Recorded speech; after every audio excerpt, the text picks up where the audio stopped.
E aí, pessoal, para a gente entender um dos movimentos religiosos mais fortes do Brasil hoje, a gente precisa voltar no tempo.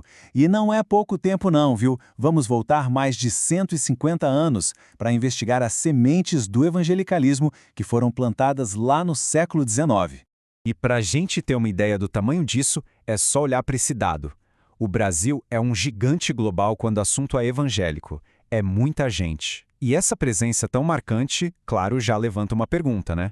Afinal, de onde veio tudo isso? Como é que esse movimento fincou raízes tão fortes por aqui? A resposta, olha só, começa a ser encontrada lá no século XIX, nas ideias e na visão de mundo que trouxeram os primeiros missionários para o Brasil. Beleza, então vamos começar pelo começo, pela ideia por trás de tudo. Para entender a missão, a gente precisa primeiro sacar a mentalidade daquela época. Não foi uma coisa que surgiu do nada, foi um movimento com um conjunto de crenças muito bem definido. E aqui tem um ponto super importante. A gente está falando do protestantismo de missão. Isso é bem diferente, por exemplo, do protestantismo que chegou com os imigrantes europeus. Aqui não. Os missionários, a maioria vinda dos Estados Unidos, tinham um objetivo claro: converter o pessoal daqui e, com isso, influenciar a sociedade. E o que estava dando gás para essa missão toda? Era uma ideia muito poderosa na época, chamada de Destino Manifesto. Era tipo uma crença de que os Estados Unidos tinham uma missão, quase divina mesmo, de levar os seus valores, seu jeito de governar e, claro, a sua religião para outros povos. Essa citação aqui do historiador Duncan Reilly resume a coisa toda de um jeito perfeito. Olha que forte a comparação com Josué, da Bíblia, conquistando a Terra Prometida. Eles realmente se viam como portadores de uma civilização que, na cabeça deles, ia trazer benefícios para todo mundo.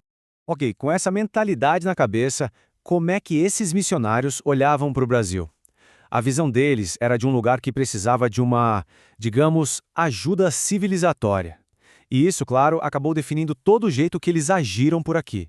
E para a gente entender essa visão, olha só as palavras que eles usavam em cartas e relatórios da época. Coisas como insensatez, miséria e vazio. Pesado, né? Isso dá uma ideia bem clara do que eles pensavam da cultura e da religião que encontraram aqui. Para eles, a presença deles era mais do que necessária, era uma salvação.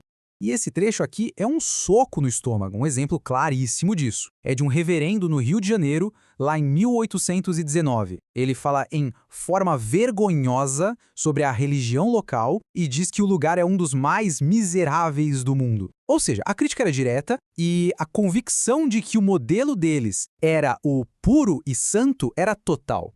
Beleza, a gente já entendeu a mentalidade, mas e na prática? Como é que eles colocaram essa missão para funcionar? A estratégia era dupla, bem amarradinha, com foco em duas áreas que eles achavam cruciais: a fé e a educação.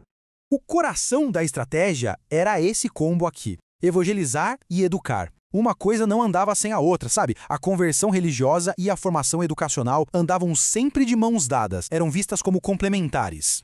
As igrejas, claro, eram o palco da conversão espiritual, da pregação para a alma. Já as escolas tinham outro papel fundamental. Elas vinham para moldar a mente, para instalar novos valores, novos hábitos, uma nova forma de ver o mundo. Era uma abordagem que pegava a pessoa por inteiro. E essa frase, que acabou virando um lema informal, para cada igreja ou uma escola, resume tudo perfeitamente. Era batata. Abriu uma igreja num lugar, logo em seguida vinha uma escola junto. Tá, mas e aí? O que acontecia com a vida de quem se convertia? Era só mudar de religião? Que nada. Significava uma virada de chave completa no jeito de viver da pessoa. O que eles traziam na bagagem era um pacote completo de comportamento, um modus vivendi, totalmente inspirado no famoso American Way of Life. Isso ia desde combater o cigarro e a bebida, até ensinar novas regras de higiene, incentivar o trabalho duro, a poupança, até o jeito de se vestir e falar em público mudava.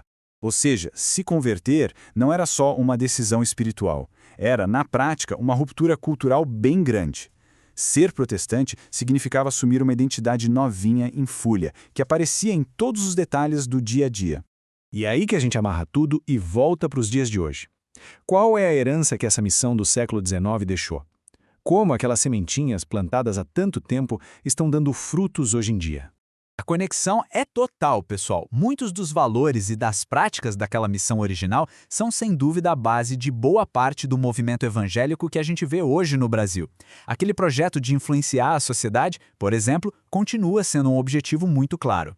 A gente consegue ver essa herança em vários pontos. Por exemplo, essa ligação forte entre fé e educação. Aquele foco na disciplina, na ética do trabalho, a formação de uma identidade cultural muito própria para quem se converte e, claro, essa vontade de participar, de influenciar o debate público e a sociedade como um todo.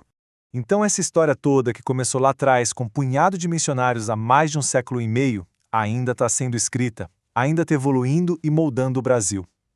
E a pergunta que não quer calar é, se a gente olhar para toda essa trajetória, qual será o próximo capítulo na história desse movimento que tem raízes tão profundas no nosso país?